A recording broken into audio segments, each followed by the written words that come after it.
7 things I wish I knew before starting print on demand. That is what I'm going to talk about in this video. Before I get into it, please don't forget to smash the like button for the YouTube algorithm. It does wonders and I really appreciate it. And without wasting any more time, let's get straight into number 1.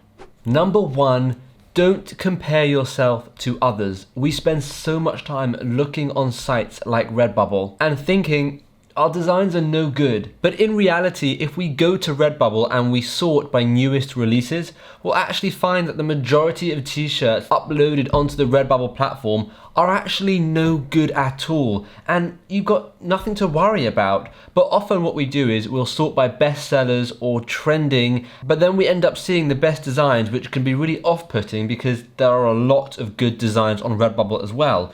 However, there are a lot more bad designs. So number 1, don't compare yourself to others.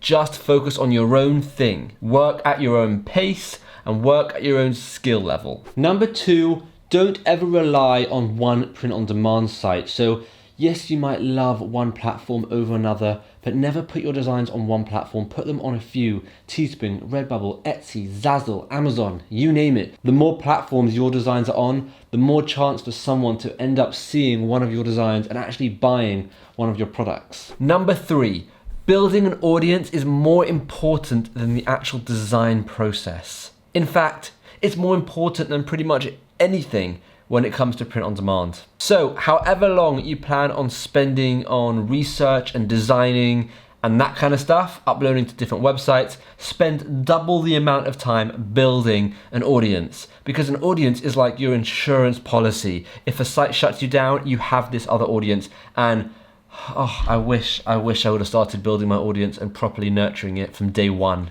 I did build audiences when I first started, but I never went crazy with them. My biggest audience was about 4,000 bartenders. It was a page just for bartenders, and this page was amazing. They would literally buy anything I would post, and it was the best thing ever. And I don't know why, I just can't figure out why I didn't continue to grow it, and why at about 4,000 I just kind of left it.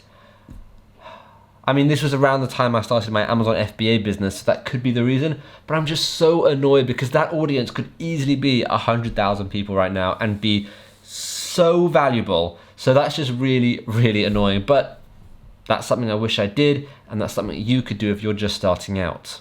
Number 4, I wish I knew how blooming hard it was going to be, and the fact that 90% of your designs that you upload, you're probably not going to get any sales from.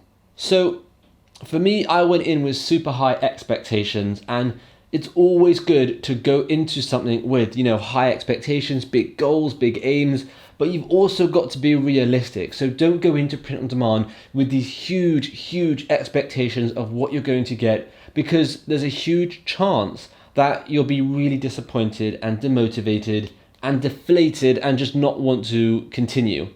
So yes, have high expectations, but also have realistic goals, realistic expectations when it comes specifically to the print-on-demand business. Number 5, I wish I would have adopted more platforms when I started out. For me, my main platform was Teespring, and that's probably where I got 90-something% of all the sales I got, which, thinking about it now, I was doing this in around 2013, 2014. That's when I first started, and the one thing I wish I would have done was in 2015, when Merch by Amazon became a thing, I wish I would have signed up and started right at the beginning. I am so annoyed that I didn't, and if I could go back, that is something I would have done. And as well as Merch by Amazon, I would have adopted my designs onto many platforms from the beginning rather than just stick to one. So that is definitely something you can do if you're just starting out, to spread yourself over quite a few different platforms. Number 6, I wish I would have started showing my designs to my siblings or my friends before I uploaded them to get someone's second opinion. The reason I say this is because of a huge thing that happens specifically in print on demand, and that's when people fall in love with their designs. And usually it's very important for someone to fall in love with a product they are trying to sell, because you can't imagine trying to sell something unless you're truly passionate about it. However, when it comes to print on demand and you're designing 5 t-shirts a day, it's really hard to attach yourself to individual t-shirts, and it's very important you don't attach yourself to individual t-shirts, because if you feel, oh, you know what, this t-shirt is amazing, it's gonna do so well, I love this t-shirt and I'm gonna just keep trying. If you attach yourself to an individual design, if that design doesn't get sales, you'll continue to try and push and push and push. And that design just might not be very good, but you have attached yourself to it. So when it comes to print on demand, I like to say, don't attach yourself to your designs. Be completely okay to move on and realize other people don't like your design. So I feel like if I would have shared my designs with my friends or my family, they may have said, oh, you know what, change this font, change this color, change this, or this is good. It's always nice to get a different person's view and perspective on your designs. Now, by no means am I saying give up if you're not getting sales. That's not what I'm saying at all. But what I'm saying is, if a t-shirt isn't getting sales and it's been seen by a lot of people, realize that people just might not want that t-shirt, and just continue to create, continue to try and innovate, and continue to try and bring new designs and new content. Don't just stick to that one design that you really, really loved. And finally, number 7, I wish I would have gone into more products from the beginning. So for me, I focus mainly on t-shirts and hoodies. And when I first started, those were kind of the only 2 options. And even nowadays, they are the biggest selling items. I guess you've also got stickers and face masks, but they are still the biggest selling items.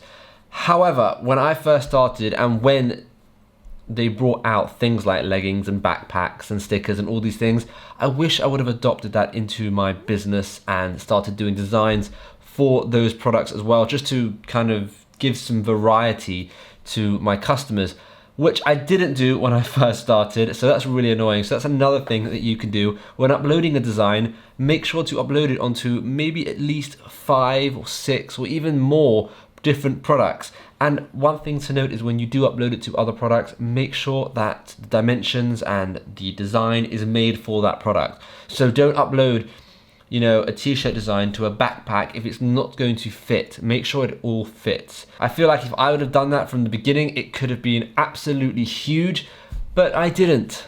Those are the 7 things I wish I knew before starting print on demand. There are of course way more than 7 things, but I wanted to keep this video short and sweet. I didn't want to go on for ages telling you everything, so maybe I'll make another video. But in the meantime, let me know in the comments down below something you wish you knew before starting print on demand. And yeah, thank you so much for watching. Hopefully I'll see you in the next video.